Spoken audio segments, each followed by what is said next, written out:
Hi, I'm Dave. Hi, I'm Robin. Welcome to Schoolwide Download. All right, welcome back to Schoolwide Download, where we take things that are actually happening in the classroom and we make it usable. I'm Robin. And I'm Dave. And today we're going to talk about a topic that I feel like I do constantly when I'm in districts. Yeah, so this is one that whether it's at the forefront or the back of your mind, anybody that works with curriculum, anybody that teaches, whether they're in the classroom or helping with the classroom, we're swimming in this constantly. It's necessary, but sometimes overwhelming. Mm-hmm. It's data. Yeah, data and assessment. So are we really preparing students for assessments, or should we be preparing students for life? You know, everything that we do so much in schools now all relies on the test and assessments. And so when is it time to maybe put that aside and really just take a look at what they should be learning to prepare them for life? Yes, and it's one of those things where, you know, having both of us done this for more than a couple of years, without question, I understand the value and appreciate the value and the importance of data. I understand and appreciate the value and the need for there to be assessments. But back to the name of our episode, I definitely think we should be preparing students for life. Do you ever remember More so than assessments being, tests. or testing being such like a heavy way when you were in the classroom? Like if you think back, I mean, yes, you did prepare for that test at the end of the year, but do you remember the amount of tests? Like now they are being benchmarked 3 times a year with MAP or something like that. They have writing checkpoints. We have practice tests that lead up to the OST. You have, and I mean, there's just, and that's just on top, that's just your overall assessment. We're not even talking about tests that test on like what they know content-wise. Do you remember it being that heavy? Well, I have to be honest, I've been very fortunate, at least in my opinion.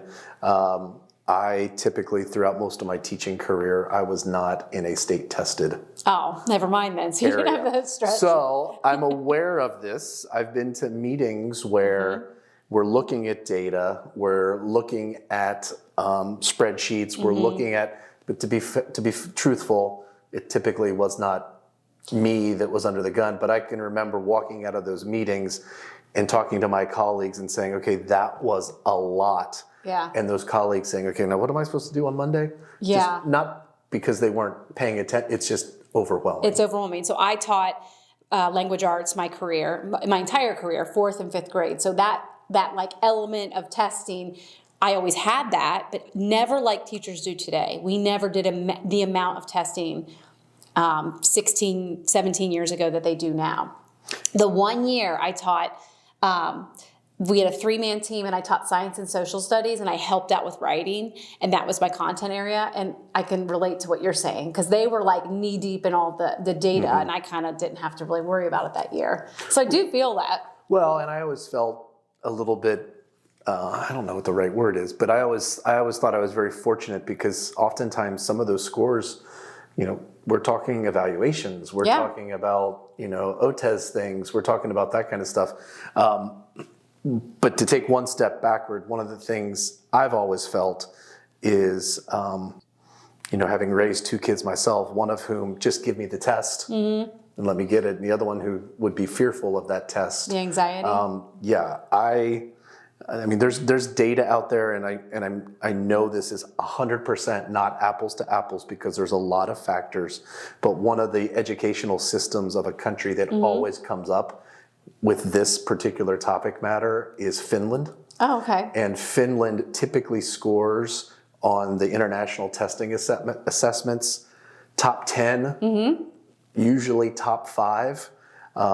And if you look, I've seen a lot of research on their education system. Very little testing, very little homework. Wow. And they knock it off the charts when they do these international assessments. Now, once again, there's a lot to that from your socioeconomic levels, your culture. Like, there's a lot that goes into that. But I understand the value and the importance of collecting data. Yeah. But I think preparation for life. I know, and I'm like right now, we were just talking about today, every building, every district I go into, I am either doing map data analysis or analyzing skill groups within map, or I'm doing writing checkpoints in every district. And it's stressful. I feel the stress, and it's not my class. It's not even my, and then I can relate too, because I go into a parochial school as well, and they don't have state testing. And the air is lighter. Like there's not that, because right now, you're feeling it. If you're at the second half of your year, it is testing mode. You are in it right now because you've got about 2.5 months to prepare before the state test. And everything rides on this test. Yep. It really does. It's just so much pressure. So I can definitely relate. And you shared with me an article. It was called "Assessment Needs to Change" by Dan Fitzpatrick. Okay. And so, he talks a lot about, he recently said, if knowledge is just information, then the machine already wins. So he mentions that content recall used to be the current learning. You can remember that, flashcards. It would just be recall. That's correct. So when he says, if knowledge is just information, then the machine already wins. Yeah, and then that's where we kind of come back into what we kind of led this off with data. Data is information, right? Yeah. So collecting data, that's not the heaviest lift, but obviously from what you've shared with us, you're collecting, and districts are collecting a ton of data. Yeah. But then what do you do with that information? What do you do with that data? How does it inform or shape the decisions that you make? What kind of judgment should be used as we're making decisions for teachers, for classes, for students? Because to me, as much as we're caught up in this world of AI, those decisions are still being made by humans. And what are you doing, like you just said, with the data? I mean, are we playing the game with the data? Am I helping teachers? This is a dilemma I feel like I feel as a coach. Am I helping teachers to use the data to drive their instruction, to help these kids be better for the world, for their future? Or for the test. Or for the test. Am I showing them how to teach to the test? I mean, when the pressure's on the teacher, I'm here to support the teacher as well as the student. So I want the teacher to feel like they're succeeding, but are they really succeeding, or are they just succeeding in teaching to the test? I mean, you can get into a really heavy debate with that. I'd like to think I'm helping them drive their instruction, but there's times when I'm helping them kind of teach to the way the scoring is. Play the game. Yeah, a little bit. I do. Well, and I think when we expand that into, are we preparing students for a test? Are we preparing students for life? I think a lot of that, there is value in knowing and learning how to take a test. There is, absolutely. And there are tests, whether in the literal sense of the word or not, that you're going to be tested throughout your life. I was a terrible test taker. I still am. Multiple choice is like my essays, I was fine. Multiple choice, I just got too hung up on those two almost right answers. I did okay on testing. I'm not going to lie. I did that. They typically didn't give me anxiety. But once again, if we're preparing for life, there's a relevance, or it's relative. So my son, who is an EOD tech in the Air Force, he is very knowledgeable and is repeatedly tested on how to defuse munitions. But he didn't learn that.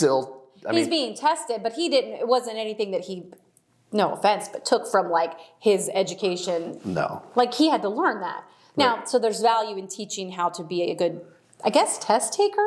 Well, I would think, and once again, I'm not speaking for him because I don't do what he does. Right. There's definitely value in for him to follow procedures and directions. Yeah. Because that to me is teaching you to prepare you for the world versus it teaching for the test. Because when I'm in districts, it's a constant. We're looking at the data.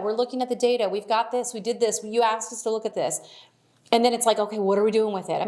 It is literally all that we do. It's constant. And it's just a lot for them. I know it is. Well, and I've seen things like, I think you've shared with me things that you've made for other districts, and it's a spreadsheet, and it's got 15 different tabs, and this color means this, and this color means that. And once again, I'm not devaluing the merit of that work, because we do want our students to test well and to be successful.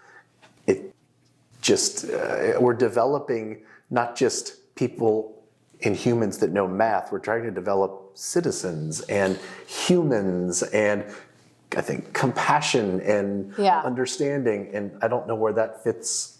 I think even test. I don't think it does, because even as a parent, like when my daughter's teachers will tell me like, she is so kind. She is the kindest, student in our class. She's always super helpful.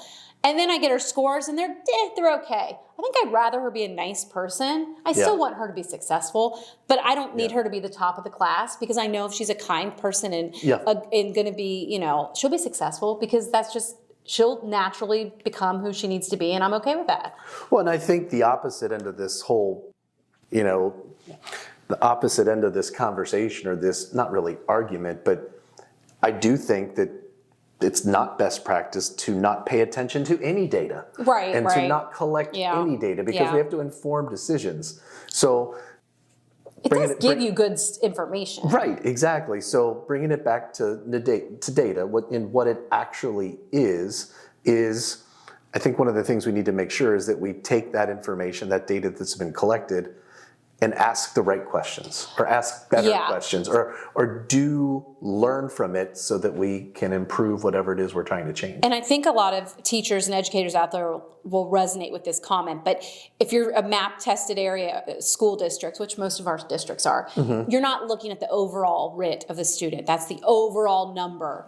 You want the specific strand that student needs help in, not the overall, the specific strand. And so you can then make adjustments or pivot based upon that. And sometimes we get caught up in the overall, like, my kid is this number, but let's get deeper. And so I think that might be what you're saying. And then in in the return of that, it'll then prepare you for life, because then it's hitting exactly what that student needs. Differentiation. Right. So when you see those trends, we make those pivots, and like I said, I think you hit it perfectly. Those are effective ways to handle general life decisions as well. Well, let's talk about AI then, because now that's like a whole other component. So Fitzpatrick says that when students use AI to explore ideas, the real value isn't what the machine produces, but in how the student responds. So they can ask, is this argument sound? What's missing? What might bias show up? Or where might bias show up? Those are the questions that build analytical muscles that no chatbot can replace. So using AI to build that, now that's a life skill, especially 100%. With that coming into into our everyday life, AI. And I think the way he states that means the technology, in this case AI, is a tool that assists the learner, the student in this case, in how to take that information and how do I apply it, or how do I leverage it for something else, bigger picture, not do the task, but to inform the task. Because I think honestly, I'd rather have and train students how to think analytically and using AI to do that than to take a standardized test.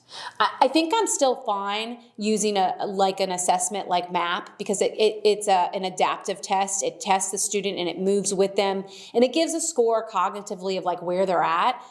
Using that to drive your instruction, but the overall state test, I don't know. By you telling me this is everything that they learned in a year and they've retained it all, it's just, to me, at the end of the year, I don't know. I just have a problem with it. As a teacher, it was so hard to make sure in the reviews and this. But if you can teach a student to analytically think using AI, I'd rather them do that.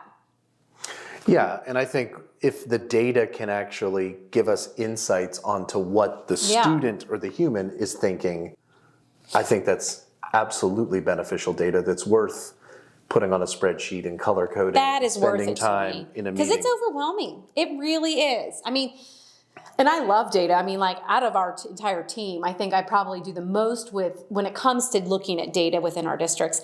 And I love doing it. It's one of the things I do, and I love to help people be able to understand it. But there are times when I leave and I'm like, that was a lot for them. Or that was a lot for me. That's a lot for the kids. Just hearing you talk about it, I'm exhausted. I know. But, it's. Unfortunately, we're in the world today that you have to use it. Districts are graded on it. You look at the scores. You look at which districts are growing, which ones are not. Funding is tied to that. Well, and I think what is probably a challenge to you in the work relative to data with districts is how do you distill down, okay, we've looked at all of this. Yeah. Which piece or pieces is what we need to focus on first or prioritize? Because if it's all of that, it seems like it'd be very difficult to take action on all of that. Yeah. I think part of the work probably that you do that really helps districts is, okay, so here is all of it. Yeah. This is where we Pinpointing. started, and this is Yeah. what we're going to work on. Absolutely. So let's go into the topic of, do schools need more data tools, or do we need better decision-making structures? Because the tools are endless. Like we've mentioned MAP, we have OST, we have checkpoints, we have just regular assessments.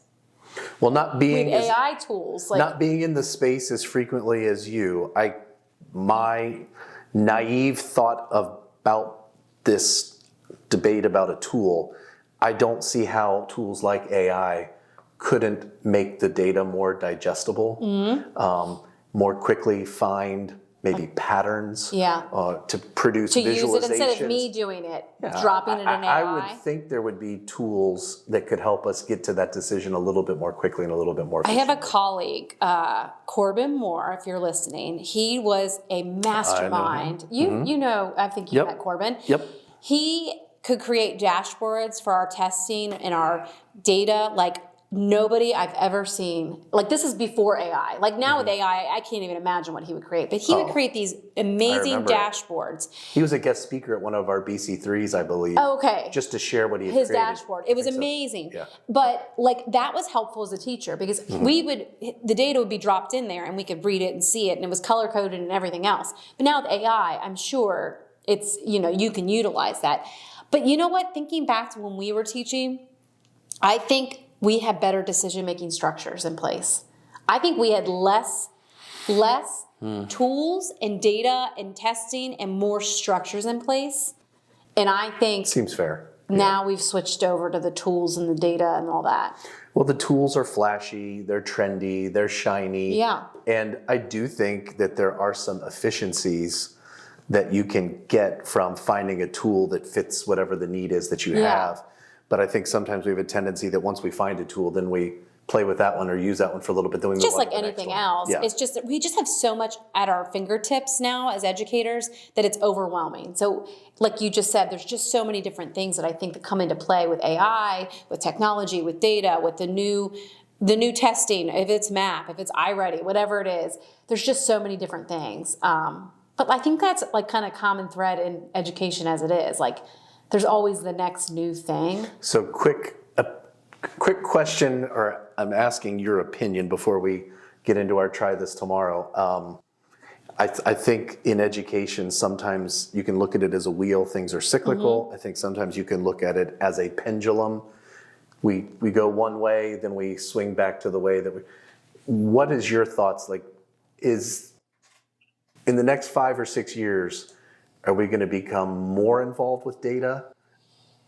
Are we about at what we can handle, and the pendulum's gonna shift back a little? Where do you think we're headed? I think it's going to be more. Okay. Because I've just watched it grow. I mean, I don't even know how much more we can get into it, but it's like, even with MTSS, that's a whole other topic, but we now are like putting kids into different tiers and tracking them all the way through their entire educational career to place them somewhere. Why do we always have to place? Why can't we? I don't think we need to. Yeah. I know, and I think it's more about preparing them for the future versus.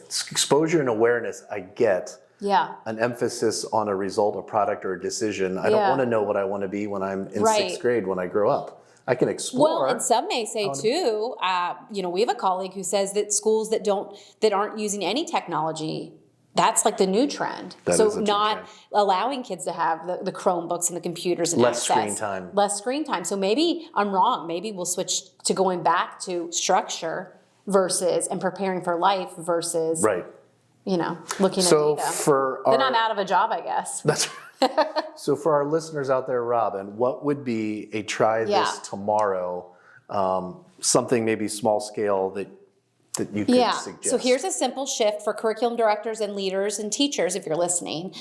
Start every data conversation with these 3 questions. All right? You ready? Yep. What decision are we making? So why are we looking at it? Like, what's the outcome that you want? What's the decision you want to happen? The next one is, which students need something different. So maybe we're not looking at everybody and tracking every single student. Maybe we're pocketing them. Which ones need something different? Yep. And then what changes in instruction can I make because of this data? So when you're thinking of that, you're asking the question of what do I need to do?